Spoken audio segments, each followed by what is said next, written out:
इस पर पूरी दुनिया की नजर है। मीटिंग में 20 से ज्यादा देशों के नेता शामिल हैं। पीएम मोदी ने इस सीओ के मंच से दुनिया को आज बड़ा संदेश भी दिया जब उनका संबोधन चल रहा था। पीएम मोदी ने पहलगाम में आतंकी हमले का भी मुद्दा उठाया है और दुनिया के लिए आतंकवाद को एक बड़ी चुनौती बता दिया।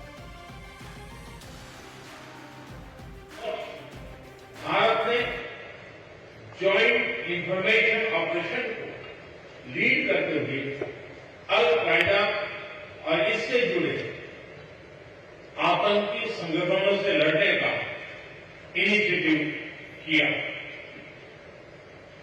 हमने रेडिकलाइजेशन के विरुद्ध समन्वय बढ़ाने और मिलकर कदम उठाने का भी प्रस्ताव रखा। टेरर फाइनेंसिंग के खिलाफ आवाज उठाई। इसमें मेरे समर्थन के लिए मैं आभार व्यक्त करता हूं। एक्सेलेंसी, भारत पिछले 4 दशकों से निर्मम आतंकवाद का दंश झेल रहा है। कितनी ही माताओं ने अपने बच्चे खोए और कितने बच्चे अनाथ हुए। हाल ही में हमने पहलगाम में टेररिज्म का बहुत ही घिनौना रूप देखा। इस दुख की घड़ी में जो मित्र देश हमारे साथ खड़े रहे, मैं उनका आभार व्यक्त करता हूं। यह हमला केवल भारत की अंतरात्मा पर भी आघात नहीं था, यह मानवता में विश्वास रखने वाला। क्या कुछ देशों द्वारा आतंकवाद का खुलेआम समर्थन हमें स्वीकार्य हो सकता है? एक्सेलेंसी, हमें स्पष्ट रूप से और एक स्वर में कहना होगा कि आतंकवाद पर कोई भी डबल स्टैंडर्ड स्वीकार्य नहीं होंगे। हमें मिलकर आतंकवाद का हर रंग में, हर रूप में विरोध करना होगा। ये मानवता के प्रति हमारा दायित्व है। तो देखिए, थोड़ी देर में मोदी पुतिन की मुलाकात भी होनी है। चीन में पीएम मोदी और पुतिन के बीच बैठक होगी। ये बड़ी बैठक होगी।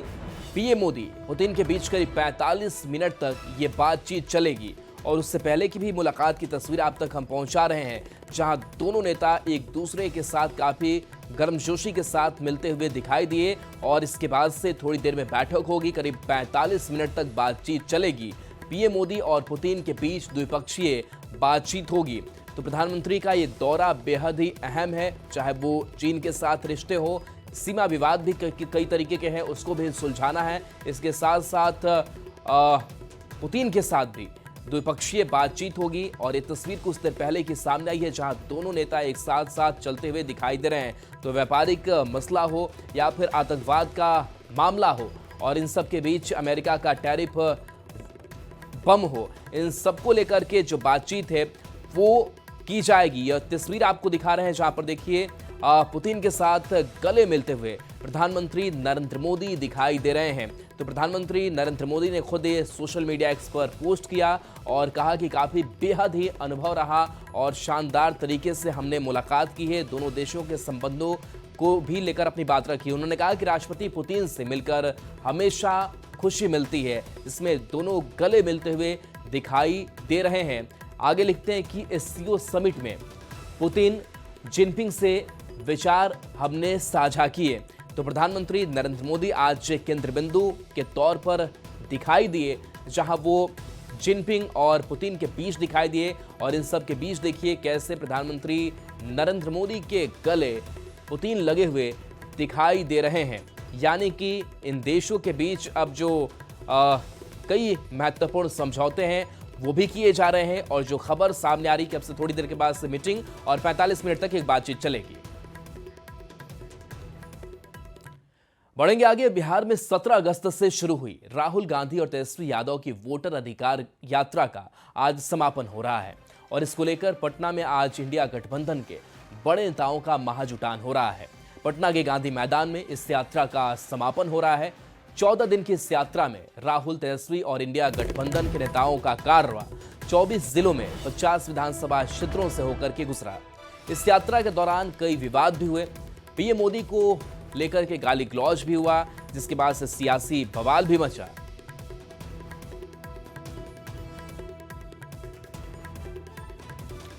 तो देखिए, आज समापन है इस यात्रा का और यह यात्रा आज राजधानी पटना में समाप्त हो जाएगी। 17 अगस्त से इस यात्रा की शुरुआत की गई थी।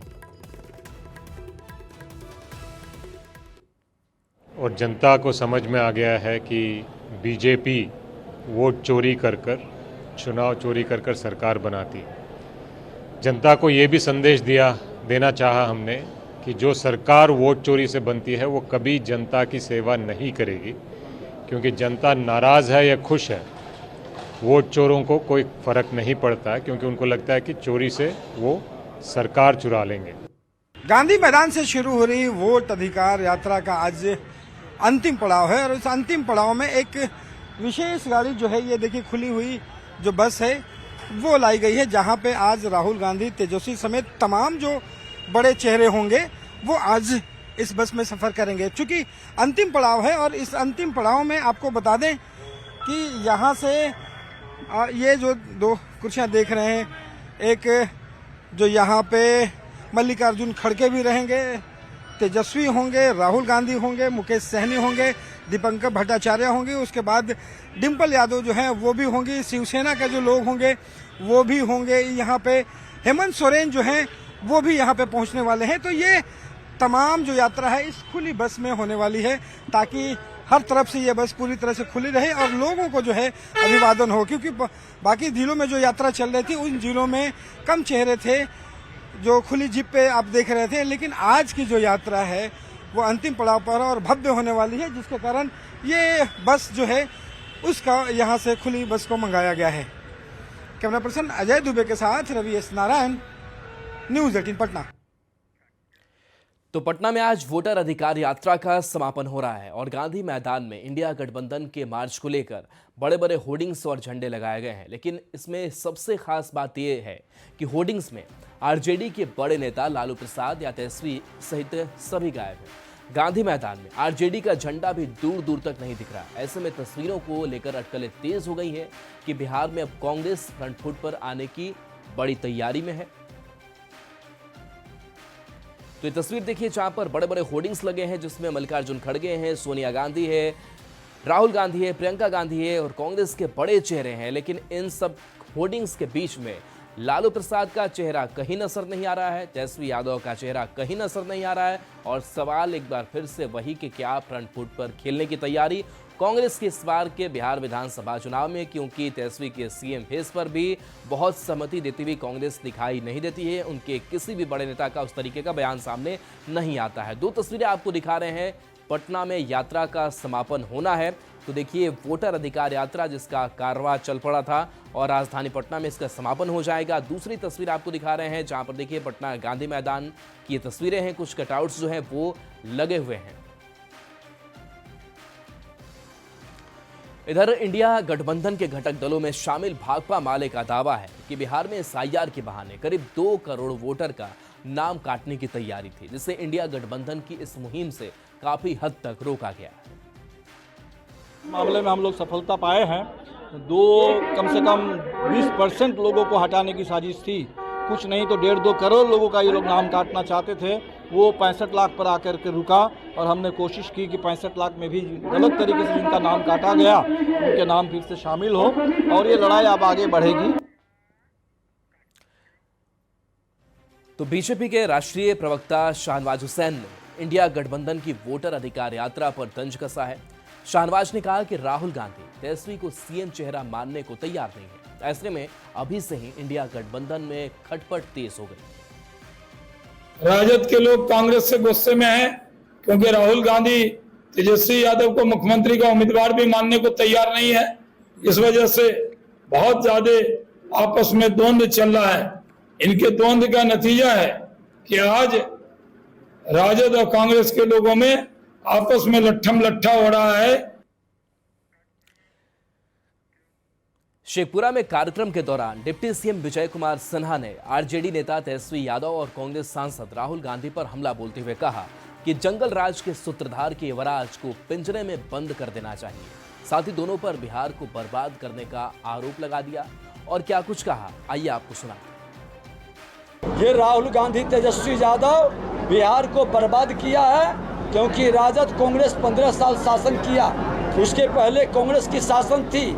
बिहार के गौरवशाली इतिहास को मिटाया है। एनडीए सरकार बिहारी को गौरवान्वित कर रहा है और इनके ये मानसिकता कि संवैधानिक पद पर बैठा व्यक्ति के जो स्वर्गीय माता जी के बारे में अपशब्द बोले, वह इंसान नहीं, वह जानवर है और इन जंगली जानवरों को पिंजरे में बंद करना चाहिए।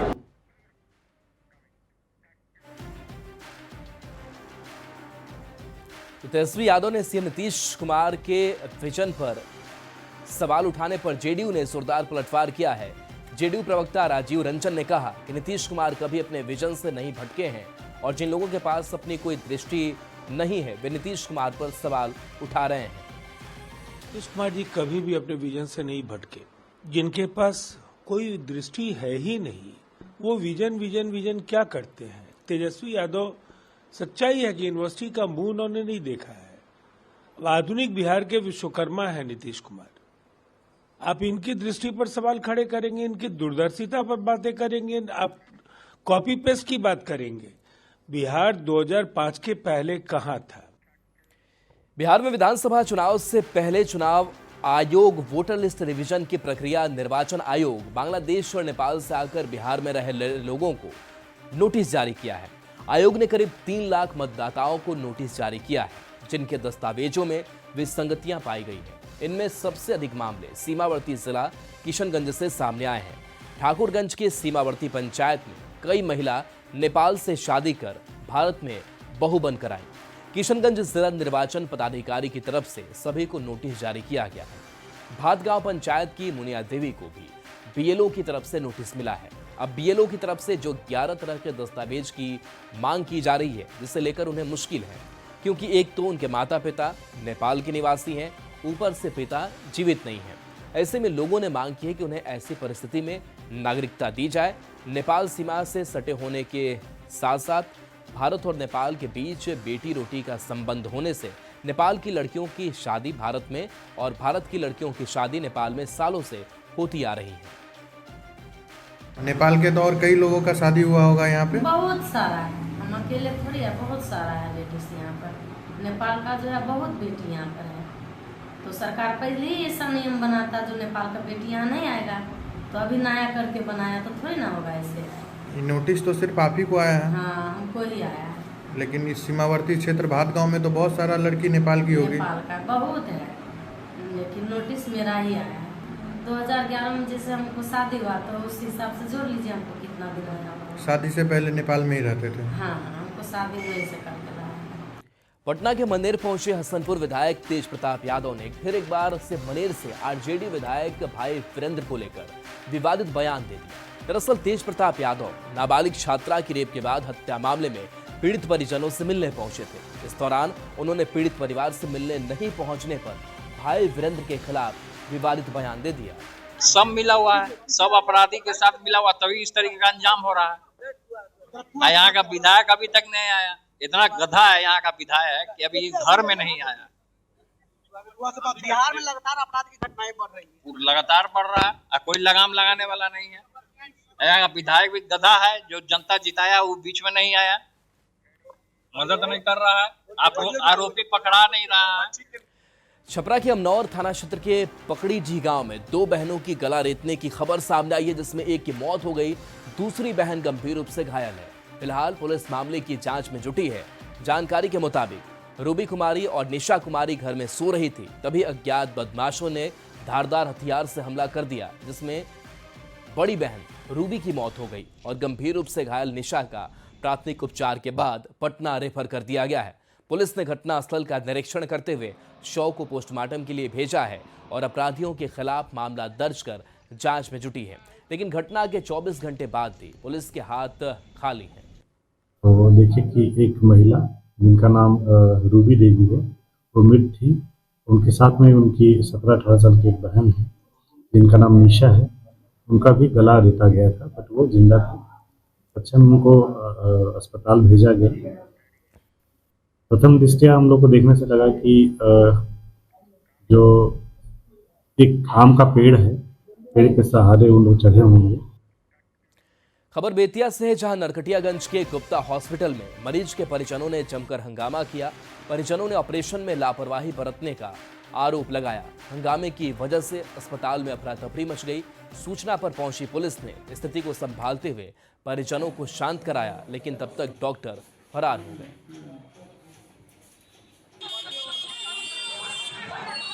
अगर रात को ही जब ऑपरेशन होते तभी पाइप लग जाते हैं।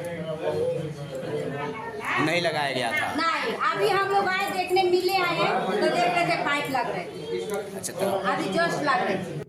भागलपुर में एक बार फिर से गंगा अपने विकराल रूप में है, जिससे कि निचले इलाकों में फिर से बाढ़ जैसे हालात उत्पन्न हो गए हैं। जलस्तर बढ़ने से शहरी क्षेत्र के कई इलाके में गंगा का पानी घुसने लगा है, जिससे लोगों को काफी परेशानी हो रही है। कहलगांव और सुल्तानगंज में गंगा खतरे के निशान पार कर गई है। खबर पर ज्यादा जानकारी दे रहे हैं संवाददाता विकास कुमार सिंह। भागलपुर में गंगा का रौद्र रूप अब डराने लगी है। गंगा के जलस्तर में लगातार वृद्धि होने से लोगों की परेशानी साफ तौर पर बढ़ती हुई नजर आ रही है। चलिए इस ओर तस्वीर देखिए कि ये भागलपुर शहरी क्षेत्र के सकीचन घाट की तस्वीर है, और जिस तरह से भागलपुर में एक बार फिर गंगा का जलस्तर बढ़ा है तो साफ तौर पर लोगों की परेशानी भी अब बढ़ने वाली है। निचले इलाकों में, दियारा इलाकों में बाढ़ जैसे हालात हो गए हैं, तो वहीं शहरी क्षेत्र में भी अब पानी जो है गंगा का धीरे धीरे प्रवेश करने लगा है। भागलपुर में बीते 24 घंटे में गंगा के जलस्तर में 15 सेंटीमीटर की बढ़ोतरी हुई है। सुल्तानगंज और कहलगांव में गंगा खतरे के निशान को पार कर गई है। बढ़ते गंगा के जलस्तर को देखते हुए भागलपुर जिला प्रशासन अलर्ट मोड में है। विकास कुमार सिंह, न्यूज 18 भागलपुर।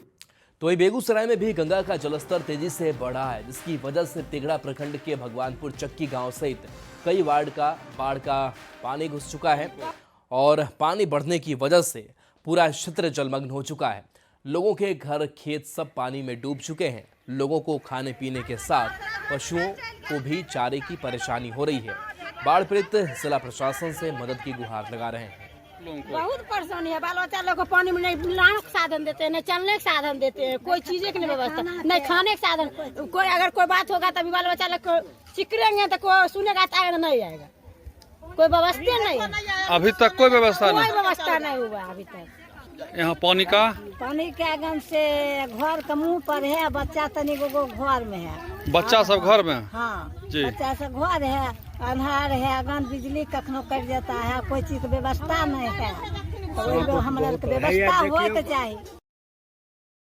सभी वार्ड में शुद्ध पानी मुहैया कराने के लिए नगर परिषद ने सभी वार्ड में वाटर पॉइंट लगाने की शुरुआत की है। शहर के सभी 44 वार्ड में 2-2 वाटर पॉइंट लगाया जा रहा है। इस वार्ड में वाटर पॉइंट लगाया जा चुका है, वहां के लोग इसका लाभ उठा रहे हैं और नगर परिषद की जमकर तारीफ भी कर रहे हैं। खबर पर ज्यादा जानकारी दे रहे हैं संवाददाता अनिल विशाल। नवादा नगर परिषद के द्वारा शहर के सभी वार्डों में वाटर कूलर लगाने की व्यवस्था की शुरुआत की गई है, और शहर के सभी 44 वार्ड में वाटर कूलर, प्यूरिफायर, टैंक और बोरिंग की व्यवस्था कर एक वाटर पॉइंट बनाया गया है, जिससे लोगों को स्वच्छ, शुद्ध और ठंडा पानी लोगों को मिल सके। इसके लिए यह योजना शुरू की गई है। नगर परिषद के 15वें वित्त आयोग से इसकी शुरुआत की गई है, और बोर्ड ने यह फैसला लिया कि सभी वार्डों में इसे लगाया जाना है, और इसकी शुरुआत कई वार्डों से हो चुकी है। और आप इस वक्त जैसा देख सकते हैं कि मोहल्ले के लोग जो है पानी उस पॉइंट से ले रहे हैं। इधर लगा, जब से सुविधा मिला सभी को, मोहल्ला को भी मिला, पानी ठंडा रहता है। पहले दिक्कत था, अब सही है। प्यूरिफायर भी लगाया गया है, और बोरिंग सिस्टम के थ्रू इस पूरे टैंक में पानी जमा होने के बाद इस सिस्टम में पानी जाता है और लोगों को ठंडा पानी मुहैया कराया जाता है। तो नवादा शहर में ये पहली बार यह इस तरह का प्रयास हुआ है, जहां लोगों को स्वच्छ पानी लेने में काफ़ी परेशानी होती थी, मगर अब इस वाटर पॉइंट के शुरू हो जाने से लोगों को स्वच्छ और साफ पानी मिल रहा है। तो लोगों को कहीं ना कहीं जो पानी की जो किल्लत थी, उससे लोगों को काफ़ी राहत मिली है। अनिल विशाल, न्यूज 18। सोशल मीडिया पर एक वीडियो तेजी से वायरल हो रहा है, जिसमें छोटे छोटे स्कूली बच्चे जान जोखिम में डालकर नदी पार कर रहे हैं। यह वीडियो किशनगंज के दिघल बैंक प्रखंड के तुलसिया पंचायत का बताया जा रहा है। यहाँ के लोगों का आरोप है कि मुखिया विधायक से हर बार पुल बनाने का आश्वासन मिला, लेकिन अभी तक पुल नहीं बन पाया, जिसकी वजह से बच्चों को स्कूल जाने में काफी परेशानी होती है।